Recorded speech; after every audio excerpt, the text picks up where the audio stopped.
আজ কথা বলবো সেই মহান বিপ্লবীর কথা, যিনি কেমিস্ট্রি বিদ্যা কাজে লাগিয়ে যে হাতে তুলে নিয়েছিলেন বোমা, তিনি নিজে যে হাতে বোমা বানাতেন সেই হাতেই আদরে বুকে তুলে নিয়েছিলেন তার প্যারালাইজড বাল্য প্রেমিকাকে। ৬৩ বছর বয়সে বিবাহ করেছেন ষাটোর্ধ্ব পৌরাকে। হা হা করে হাসতেন, মাতিয়ে রাখতেন শত বিষাদেও, আবার দপ করে জ্বলে উঠতেন দাবানলের মতো। পৃথিবী এমন এক প্রেমিক আর একটাও পেয়েছে কি? আজ এমন একজন মানুষের জন্মদিন যিনি অনেকভাবে পরিচিত। কেউ তাকে মনে রেখেছেন দুর্ধর্ষ আলিপুর বোমা মামলার বিপ্লবী হিসাবে, কারোর কাছে তিনি প্রেসিডেন্সির চোখ ধাঁধানো সেই কেমিস্ট্রির ছাত্র যিনি ভারত বিদ্বেষী প্রফেসরকে জুতোপেটা করার জন্য কলেজ থেকে বিতরিত হয়েছিলেন। শুধু পড়াশোনায় তিনি মেধাবী ছিলেন না, তিনি যেমন গান গাইতে পারতেন তেমনি সবাইকে মাতিয়েও রাখতে পারতেন। নিজের ফাঁসির সাজা শুনে আলিপুর আদালতে যখন উদ্দাত্ত কণ্ঠে রবীন্দ্রসঙ্গীত গেয়ে উঠেছিলেন, তখন ইংরেজ জাজের চোখেও জল চলে আসলো। হা হা করে হেসে উঠে গিয়েছিলেন, বিধির বিধানে কাটবে তুমি এমন শক্তিমান, তুমি কি এমনি শক্তিমান। কেউ আবার মনে রেখেছেন কিভাবে আন্দামান সেলুলার জেলে চরম অত্যাচারে তিনি পাগল হয়ে গিয়েছিলেন। বছরের পর বছর বন্দি থেকেছেন মাদ্রাজের পাগলাগারদে। যার নামেই উল্লাস, তাকে কাবু করতে পারে এমন কেউ নেই। তিনি উল্লাসকর দত্ত। কারোর কাছে ডাকাবুকো দেশপ্রেমিক, কারোর কাছে গান বিতান প্রেমী, গান কবিতা প্রেমী, কারোর কাছে কিছুটা হঠকারী প্রাণশক্তিতে ভরপুর এক আদম্য মনোবলের মানুষ। কিন্তু আমার কাছে তিনি সবার উপরে এক উত্তাল প্রেমিক। যেমন প্রেমিকের স্বপ্ন প্রতিটি মেয়েই লালন করে তার জীবনে। বিপিন পালের কন্যা লীলার সঙ্গে বহু বছরের তার প্রেম ছিল। প্রেমিকার জন্য কত কী যে করেছেন।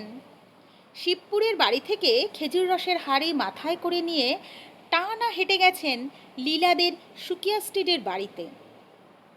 টাটকা খেজুরের রস খেতে মেয়েটা যে বড় ভালোবাসে। ফাঁসির আদেশ সেলুলার জেলে যাবজ্জীবন কারাদণ্ডে যখন বদলে গেল, আন্দামানের জাহাজে ওঠার আগে তিনি লীলাকে জিজ্ঞেস করলেন, অপেক্ষা করবে তো? যাবজ্জীবন থাকতে হবে না, দেখবে আমি ঠিক ছাড়া পাবো। আমরা কিন্তু স্বাধীন ভারতবর্ষে বিয়ে করবই।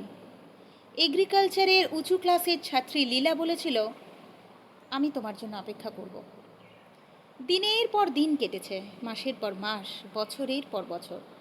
সেলুলার জেলে অমানসিক অত্যাচারে, ইলেকট্রিক শকে, শত লাঞ্ছনা, অর্ধ আহার, অনাহারেও নুয়ে যায়নি উল্লাসকরের মেরুদণ্ড।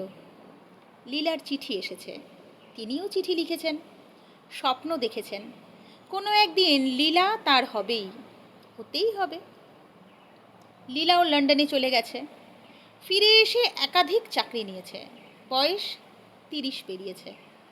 সে এখনো বিয়ে করেনি, কিন্তু এখানেও খলনায়ক ব্রিটিশ কূটনীতি। রাতারাতি উল্লাসকরকে মাথা খারাপের দোহাই দিয়ে সকলের অগোচরে পাঠিয়ে দেওয়া হলো মাদ্রাজের পাগলাগারদে। কেউ জানে না সেই খবর, না উল্লাসকরের সহবন্দীরা, না বাড়ির লোক। সবাই ভাবল উল্লাস বোধহয় আর বেঁচে নেই। শত শত সেলুলার জেলের বিপ্লবীদের মতো তাকেও হয়তো মেরে ফেলা হয়েছে। রিক্ত ক্লান্ত লীলা ততদিনে অনাথ, একা। 40-এ পৌঁছে বিয়ে করে নিতে বাধ্য হয়েছে বোম্বাইবাসী নিপিন বসুকে। সুস্থ হয়ে কলকাতা ফিরে রাগে জ্বলে উঠেছেন উল্লাসকর। লীলার ভাই নিরঞ্জনের কাছ থেকে খবর পেয়ে নিজের কাছে সযত্নে গুছিয়ে রাখা সব চিঠিপত্র নিয়ে সোজা পাড়ি দিয়েছেন বোম্বেতে। নিপিন লীলার কান্দিভালির বাড়ির সামনে গিয়ে তীব্র হাঁকডাক, লীলা, লীলা, তুমি বিয়ে করে ফেললে, এই তোমার কথার দাম। কোথায় সেই নিপেন? বেরিয়ে আয় বেটা, দেখে নেব তোকে। লীলা ভয়ে কাঁপছে, কি বলবে বুঝতে পারছে না। সে তো জানতো উল্লাস মৃত, তার স্বামী নিপেনের দিকে আগুন চোখে এগিয়ে যাচ্ছেন উল্লাসকর। আর আমার লীলাকে তুমি বিয়ে করেছো? এত বড় স্পর্ধা তোমার! বিধ্বংসী উল্লাসের তেজকে কে না জানে। ভয়ে নিপেন ঝটিতে ঘরে ঢুকে এলো। ঘরে ঢুকে খিল এঁটে দিয়েছেন দরজায়। উল্লাসকর কিছুক্ষণ করুণ চোখে দেখছেন লীলার শাখাপলা, সীমান্ত রঞ্জিত সিঁদুর। রাগ ধীরে ধীরে পরিণত হয়েছে চরম দুঃখে। হাউ হাউ করে কাঁদছেন। তারপর ধীরে ধীরে ঝোলা থেকে বেরিয়ে সব কটি চিঠি বার করলেন। পলকে দেশলাই জেলে জ্বালিয়ে দিয়েছেন সেগুলো। বলেছেন, এগুলো তোমাকে তোমার সামনেই পুড়িয়ে যাবে, পুড়িয়ে ফেলবো তোমার সামনেই। লীলা ঝরঝর করে কাঁদছে। শান্ত করার চেষ্টা করছেন। লীলার ভাই নিরঞ্জন বলছে খেয়ে যেতে। কে শোনে কার কথা? সব চিঠি পুড়িয়ে ছাই করে কথা না বাড়িয়ে তক্ষুনি উল্লাসকর বেরিয়ে পড়েছেন বাড়ি থেকে। তারপর বোম্বাই থেকে ট্রেন ধরে সোজা বাংলায়। না, যে কলকাতা ছড়িয়ে আছে তার আর লীলার প্রেমের স্মৃতি, সেখানে তিনি থাকবেন না আর। সোজা চলে যাচ্ছেন নিজের দেশের বাড়ি, পূর্ববঙ্গের ব্রাহ্মণবেড়িয়ায় কালীকচ্ছ গ্রামে। সেখানে একা একা থাকছেন, অলস জীবন। নৌকা করে ভেসে পড়েছেন নদীতে। কখনো দোকান খুলেছেন, কখনো নিজের কারা জীবন নিয়ে লিখেছেন বই। এইভাবে কেটে গেল আরও অনেক বছর। কলকাতায় এসে একদিন আবার দেখা নিরঞ্জনের সঙ্গে। এবার নিরঞ্জন সাংঘাতিক কথা বলল। লীলা দিদির স্বামী মারা গেছেন উল্লাসদা। লীলা দিদির দুটো পাই প্যারালাইজড হয়ে গেছে নার্ভের অসুখে। বোম্বাইতে চিকিৎসার কিছু সুবিধা হয়নি, তাই ডক্টর বিধান রায়ের এখানে পিজিতে ভর্তি করে দিয়েছেন। তাকে দেখার কেউ নেই। কি বলছিস? লীলা কলকাতায়? তার পরের অংশ যে কোনো চিরায়ত প্রেম কাহানিকে হার মানাবে। পরের দিনে উল্লাসকর চলে গেলেন পিজি হাসপাতালে। পাজা কোলে করে নিজের বুকে তুলে নিলেন ষাটোর্ধ্ব লীলাকে। লীলা স্তব্ধবাক। কয়েকদিন আসা যাওয়া করে সেবা করলেন।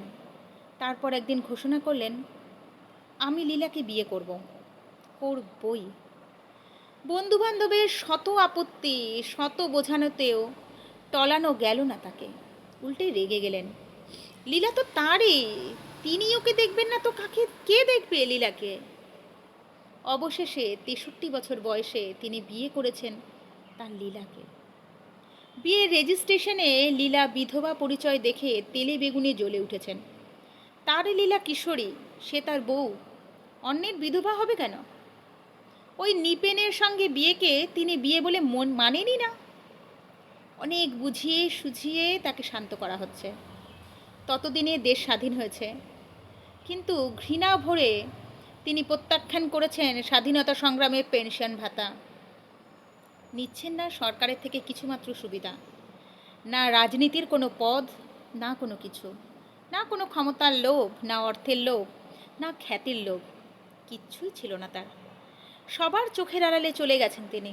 বলেছেন স্বাধীন, এটা স্বাধীন দেশ। যে সরকার দেশ ভাগ করেছে, মরে গেলেও তাদের থেকে আমি এক পয়সা নেব না। বিয়ের পর পক্ষাঘাতগ্রস্ত স্ত্রীকে নিয়ে তিনি কলকাতা ছেড়ে চলে যাচ্ছেন। সংসার পাচ্ছেন আসামের শিলচরে। লীলার কোমরের নিচ থেকে সম্পূর্ণ অবশ। তাকে আদর করে খাওয়ানো, স্নান করানো, সমস্ত কিছু করতেন একা হাতে। প্রতিদিন বিকেলে কোলে করে স্ত্রীকে নিয়ে যেতেন ছাদে। দুজনে বসে সূর্যাস্ত দেখতেন চুপ করে। জীবনের শেষ দিন পর্যন্ত তার ওভাবেই কেটেছিল।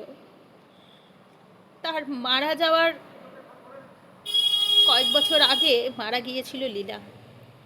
বিলেত ফেরত অধ্যাপকের মেধাবী পুত্র, সম্ভ্রান্ত বংশীয় বিত্তবান পরিবারের সন্তান হয়েও স্বাধীনতার জন্য সশস্ত্র বিপ্লব তাহার ও লীলার গোটা জীবনটাকে ছিন্ন বিচ্ছিন্ন করে দিয়েছিল। কিন্তু তাতে অনুশোচনা ছিল না বিন্দুমাত্র। উল্লাস আনপ্রেডিক্টেবল। উল্লাস একজনই জন্মায়। তিনি যেমন সাহসী বিপ্লবী, তেমনি দামাল পাগল প্রেমিক। গতকাল ছিল তার 141তম জন্মদিন। প্রণাম প্রণাম প্রণাম। আর তার জন্মদিন বা তাকে ভুলে যাওয়া আমাদের তীব্র লজ্জা। আমাদের ইতিহাস বইতে স্থান পাননি তিনি হয়তো। যিনি নিজের জীবন উৎসর্গ করেছিলেন দেশের জন্য, তিনি আজ বিস্মিত প্রায়। লেখায় দেবারতী মুখার্জি। নমস্কার।